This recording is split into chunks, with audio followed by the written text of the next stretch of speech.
Hey everyone, Eggman here with another video, and today we have a top 31-ish breakdown. This one's a little bit different than usual and not as much information as I usually like to get, but I did get a request to do a breakdown for the Grand Asia Open that happened in Singapore this past weekend. Actually, not this past one, this past month, so it was March 25th and 26th while I was in Vegas for the BSS launch. But this is a pretty big event. It was for set 3 of OnePiece. This also was with Moby Dick and Kabaji, still legal as well. But I want to go over this. I also wanted to archive it just you know, it was a larger event. And I do want to just do a big shout out to Noah for all the information that I was able to get from their video and their breakdown video. So if you guys enjoyed this video and you liked everything about it, please make sure to subscribe to Noah as well.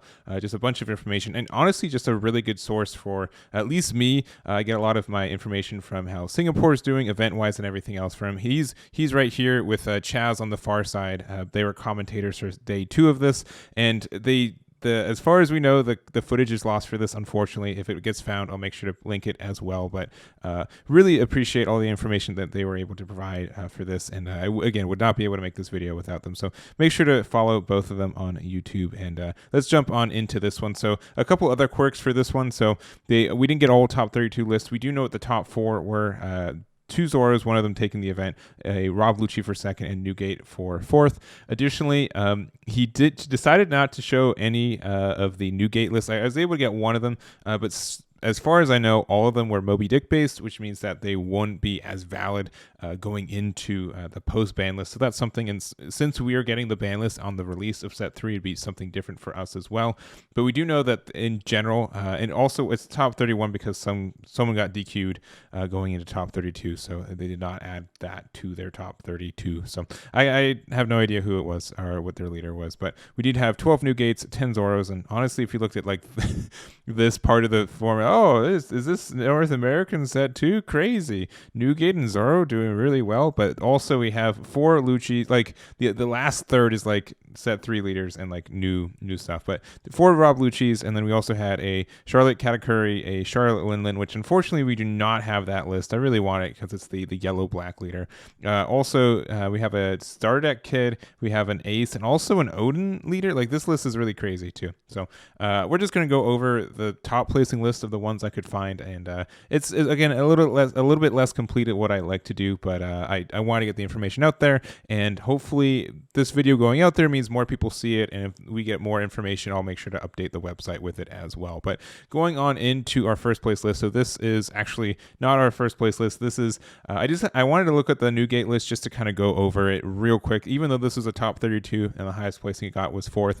I did just want to go over what this is looking like in Japan and in Asia and everything in Asia right now. So just to kind of go over what the deck looks like and why it's probably it is getting its day 1 ban here in set 3. But we do get like a bunch of extra support for this deck and kind of Whitebeards in general. Probably one of the biggest cards and consistency cards is ISO. So look top 5 and reveal up to 1 Whitebeard Pirates other than ISO to your hand, and then place the bottom of your deck in any order. This looks pretty rough for like it's like this looks really, really good for red consistency in a lot of ways. It's a 1-drop, which means you can find it off Curly the Dan. It finds Whitebeard Pirates. It also has it's Wano as well, which is interesting. So like if you want to play like a Momo to find this, to play something like I'm just thinking like Law can you really use a card like this, but or 1-drop searches are always really, really good there. We also do have like an actual blocker 2-drop, which is kind of nice because the other one kind of stinks without counter. You also have this one. This is kind of like a mini Moby Dick, which is probably going to get a lot of play after this one getting hit as it is.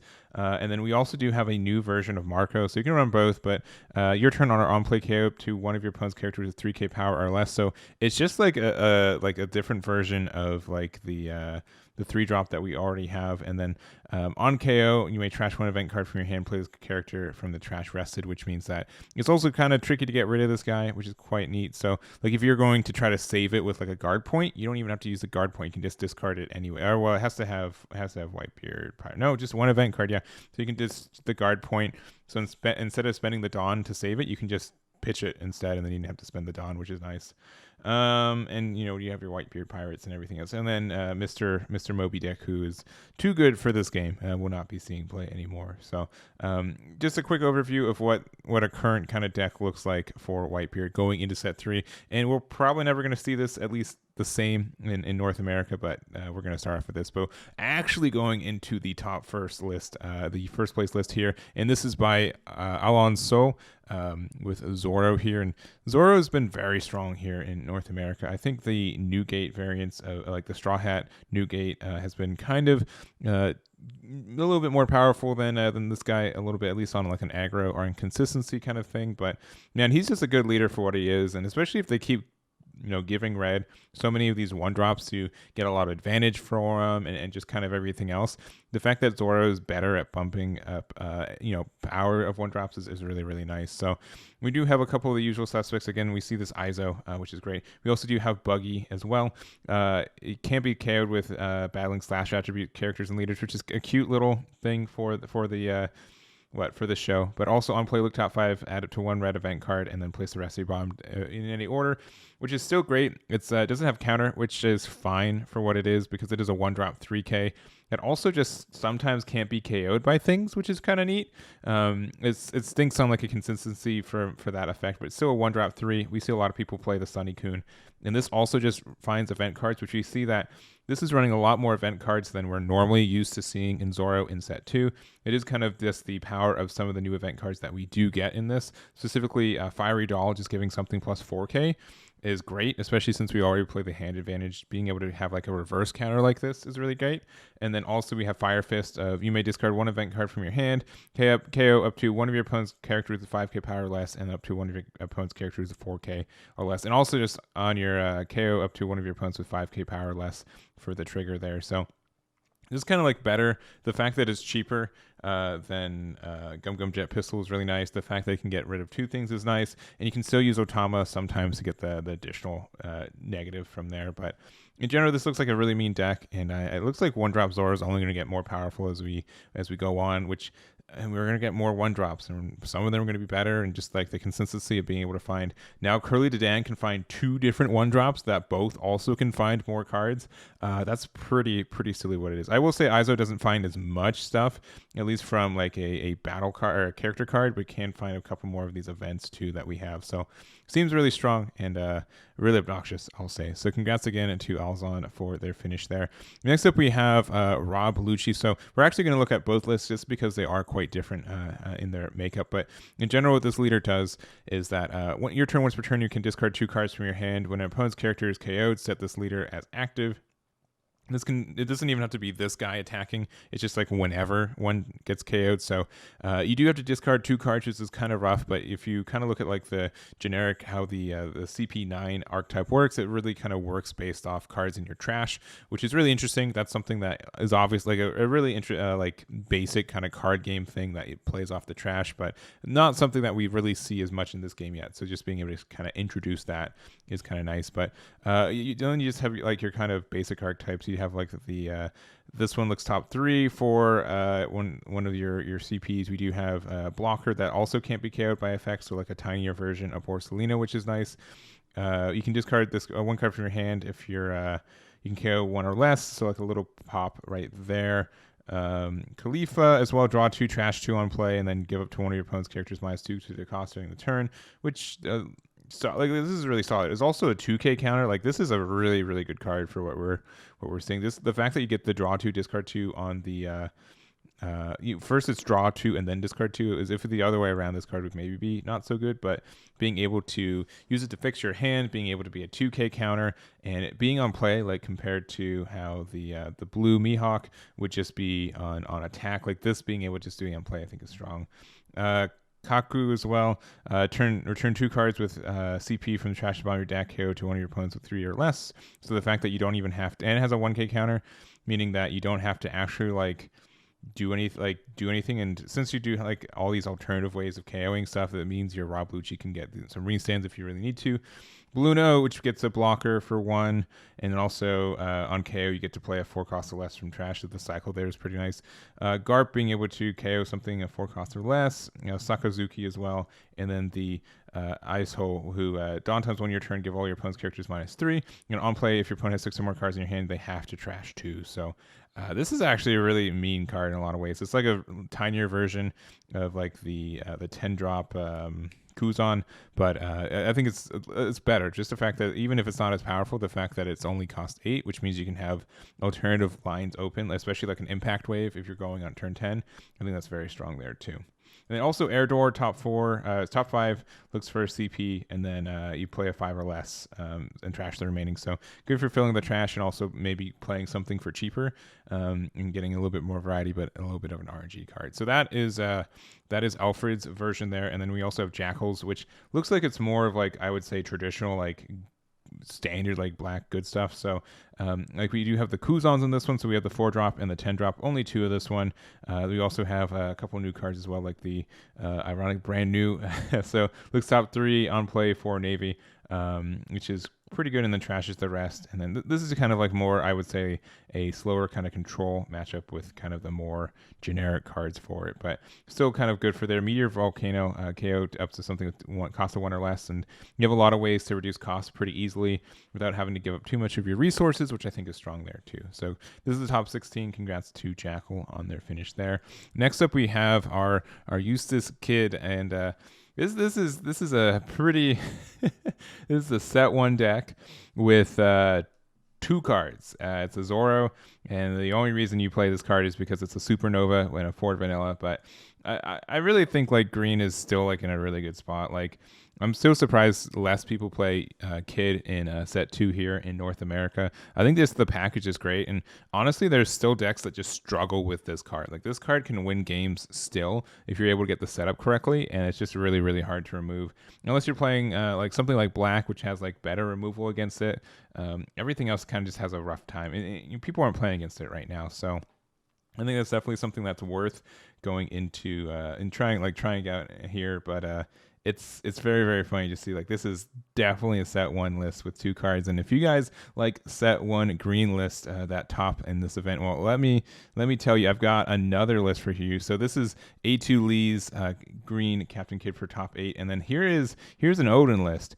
This got top 16 at a 400 person event, and when you notice it, you'll realize that this guy got a couple boxes of set 1 a couple months ago and then stopped, because that is what this list is. It is completely a set 1 Oden list, which is doubly interesting because I've rarely seen Oden do anything in set 1 and set 2 in this game. So just being able to get a top 16 at a huge event at the kind of middle part of set 3, especially before a couple of good cards get banned, is very interesting as well. So I do think like it's just, I really don't know how I'm going to just say like it's just the 8 drop Kid carrying in a lot of ways. And I think again this stops a lot of decks if they don't have removal for it, which again I think Black has some good removal for it, but everything else kind of just has to swing into it. And if you're able to set up some blockers and get the momentum, especially since Oden, you're kind of able to play this a little bit quicker, and you can play it like if you go into your 8 drop and then you discard a Wano, you can set to active, which means you can play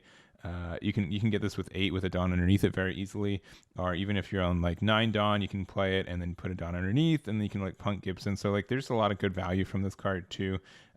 It's just very, very interesting to see that Oden was able to get top 16 in one of the larger events in Singapore, greatly removed from when he was around, and he wasn't even around when he was around, if that makes sense. But this is David So's list there, and again, just very, very confusing, but very, very happy he did well with this list as well. We got 2 more lists for us. They're both newer ones, so I may not be as on top of what they do, but we're going to try our best anyway. So this is red, yellow, green jelly beans, I think, or at least RYG jelly beans. Playing Ace, which is a pretty unique leader. It reminds me of a leader that we have in Dragon Ball Super. People in chat, if you play Dragon Ball Super, guess what leader I'm thinking about. But when this leader attacks or is being attacked, you may trash any number of event or stage cards from your hand. For each card trash, you get plus 1k power for this leader during the battle. It essentially just means that all of your event cards get plus 1k, which is actually pretty silly for what it looks like. So I think that's a really cool effect, and it's something that I would be really interested in exploring for this. It also has Whitebeard Pirates as its trait, which is actually very good at the same time. So it's only during this leader though, so it's not during any of your cards. It's just when this leader is being attacked or attacked. But there's just been so many games where I'm just like, oh man, I'm just stuck with all these dead event cards in hand. I wish they could get some counter power, and now they do, which is quite nice. So that's kind of like the idea for the deck, which is why you play so many event cards. Now, the only cards, like battle cards you play, character cards that you play are ISO, which searches literally like half your deck. Yeah, actually more, like probably like 75% of your deck. Jozu, which is a free rush card and also 2k counter, and then Marcos, just because they're blockers, and once they get put into the board, they're kind of hard to get rid of in a general sense. So event cards of choice are Seaquake, being able to get some like a tiny pop is nice. Whitebeard Pirates only gets characters, but does search out for all your characters are really good, so you're fine. Crossfire, counter if our main, it's slash counter, so this can be activated on main or counter. If your leader has Whitebeard Pirates in its name, give it to one of your opponent's characters minus 4k power during this turn. So very flexible on a lot of things. So for example, if they have something that's a 7k, you can use Seaquake and you can use Crossfire to get rid of it for only 3 Dawn. So that's pretty good. It does cost 2 cards, but it is pretty good otherwise. You also do have Fire Fist. You may discard one event card from your hand, K up to one of your opponent's characters with 5k power or less, and then up to one of them with 4k or less. So we saw that earlier with I believe the Zoro list, but a very good card there as well. Round Table, I think this is for Eustass Kid. I could be wrong, but I think like a Round Table in a deck that also runs Seaquake means that you get rid of anything in the game with a combination of these two, which is really cool. Jet Pistol, because it's also just good removal. Flame Emperor, if your leader is Ace, KO up to one of your opponent's characters with 8k power or less, then your leader gains double attack and plus 3k power during this turn. So on curve, being able to pretty much KO whatever your opponent just played last turn, and then be able to be an 8k double attack is actually seems pretty nuts. Seems pretty nuts. And then we have one Moby Dick, which you can't play no more, and also Striker as well. So for 2, you rest this. If look top 5, reveal one event card, add it to your hand, then place the rest at the bottom. So being able to, for 2 Dawn every turn, get some more card draw, which means that you get, like, all these cards are like 1 for removals, or 1 for 2, which is quite nice. And being able to do that and help you stabilize in a lot of ways, I think is strong in its own right too. So I don't think I have anything else to say about this deck. It looks really fun. I could see like sometimes where this could be really cloggy, but at the same time also really obnoxious to play against. It looks like it gets a lot of value off its event cards, and it makes it tricky for your opponent to literally establish a board at any kind of point in the game. So congratulations there to Jelly Beans for their finish. And our last one of the night is going to be the Charlotte Katakuri. This is simply going to be guesswork from me in a lot of ways, so I apologize for that on my side. But this is, obviously it's a new color and a new set that I haven't done a lot for, but we'll try our best anyways just to do a basic overview. So yellow has a lot of dealing with life, kind of similar to how it works in Digimon, at least as a kind of like color identity in this game. But Dawn times when attacking, look to one life card from the top of your or your opponent's life area and put it on either the top or bottom of their life area. Then this gets plus 1k power during this battle. I don't know how this is going to work with webcams, by the way, of you looking at your opponent's life if you want to, but we'll figure that out when it comes out here, baby. And it looks like just being able to get some knowledge. If you want the card on the top of your life, you can. Yellow is very, very, again, since it's so life-based, it's very based on the triggers that you get to play. So some good ones are like this one, being able to draw 3, discard 2. Which you get to play it on the board. I don't think it's it has 0, so it's not really going to do anything after that, but cycle is cycle. Playing a blocker for free is pretty good. Being able to, what else we got? Play this card for free, but you have to discard a card, but that seems fine. This one, you can discard a card, same thing. This has double attack with a Dawn underneath it and plus 1k power, so 7k double attack on a 4, that seems pretty good. Smoothie, Discard 1 card from your hand to play it as well. So obviously anything a little bit more powerful needs that extra discard for it. But when attacking, you can add 1 card from the top or bottom of your life to your hand. It gets plus 2k, so 7k, and also you get to draw a card, which is nice. We have Katakuri as well. Look at the top. Look at 1 life card from the top of your deck, or your opponent's life area. Put it at the top or bottom. Then if you have less life than your opponent, this gains rush. So honestly, just the fact that yellow has a card that can gain rush is kind of nice in a lot of ways. I don't think this card is super good in this leader specifically because it kind of overlaps with it. But again, rush is rush. And then we have the 8 drop, which is a secret rare. On play, put up to 1 character that costs 8 or less to the top or bottom of the owner's life face up. So that's kind of nice. It means that you can heal with one of your 1 drops. You can heal. Let's say you have like a trigger to play like a Brûlé, then you can use it to put it back. Which is great. Or you can do, if your opponent has a card that you need to remove, put it on the top of their life. Usually it means it's kind of dead in their life too, because it's going to take a while for them to set it up again. Very flexible for what we want. And then also Charlotte Lin, which just says on play, if your leader is Big Mom Pirates, or has the Big Mom's Pirates traits, place up to 1 of your 1 card from the top or bottom of your deck.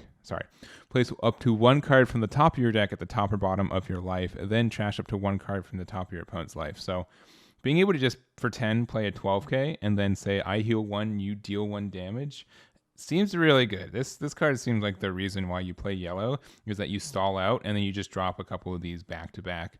Obviously it means that your defenses are wide open, but when also a lot of your cards have triggers and you do have like a trigger blocker and everything else, that doesn't seem like too big of a deal, because if they start hitting into you, you can also establish a board by discarding cards and activating the triggers for it. So we'll see if that's true or not, but it seems kind of good there. And then we do have a couple event cards. The Sovereignty, which a 5k, 2k, 2-drop counter. All right, sure, whatever. Also, Thunderbolt, you can trash top card of your life, KO something with a cost of 5 or less, which is nice too. So, which I think this card would work really, really well with the yellow-black Lin, especially since like you can use black cards to reduce the cost of stuff, and this could like get rid of anything. But also you only have like 4 life in that leader generically, so you will have to do a couple healing cards. Did I talk about this card? No, I didn't. Trash 1 card from the top of your opponent's deck, or put 1. So it's just like a tinier version of like the 10 drop, because you get either 1 effects, which and your opponent gets to choose the 1. So it's whatever. It's an 8 drop. Or 7 drop with 8k, so that's what it is. But that's going to be it for us today. Again, thank you guys so much for watching. Again, thank you very much to Noah for their video breakdown. I would not be able to make this video without them. Make sure to send over a like and subscribe over there, and that's going to be it for me. So again, thank you guys so much for watching. I really do appreciate it, and I'll catch you all next time.